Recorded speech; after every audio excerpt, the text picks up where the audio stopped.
Now, the Friars are not the only team that are down here in New York City, Ian. That's what's really made Friday special here, because Providence is playing in the Big East semifinals, but then tomorrow, another men's basketball program from our state is playing in a semifinal as well. Let's take you inside Levian Gymnasium uptown at Columbia University this morning, where the Brown men's basketball team arriving in New York City.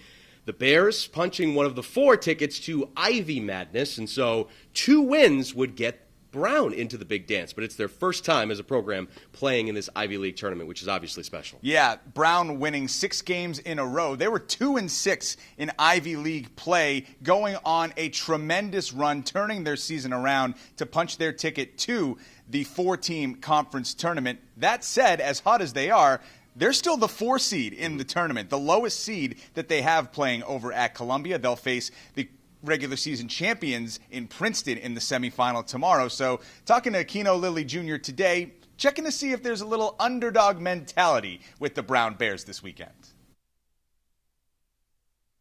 Obviously the ranking is one thing, but I feel like we're rolling right now. We're on a 6-game win streak. We just beat Yale.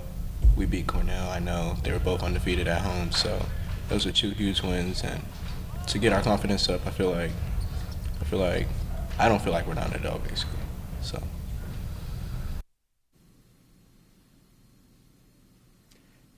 Keno Lilly Jr. doesn't say much. Yeah. He's a very soft-spoken. He lets his play do the talking. Mm-hmm.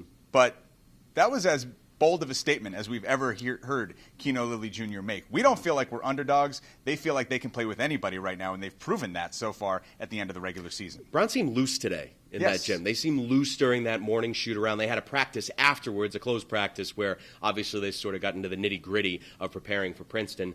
But, yeah, they seem very loose. The team that's won 6 straight. Their second go-around in the Ivy League, Ian, the one team they lost to was Princeton. And they had a lead in the second half. So obviously they'd love to pay them back and get it done this time around when they face the top seed Saturday morning at 11 a.m. We'll have much more on PC and Brown coming up in the Sportscast at 6 o'clock with our live coverage from New York City. But for now, he's Ian Steele. I'm Nick Coyd at Madison Square Garden. Back to you in Providence. It's good to be able to hear you guys this go-round.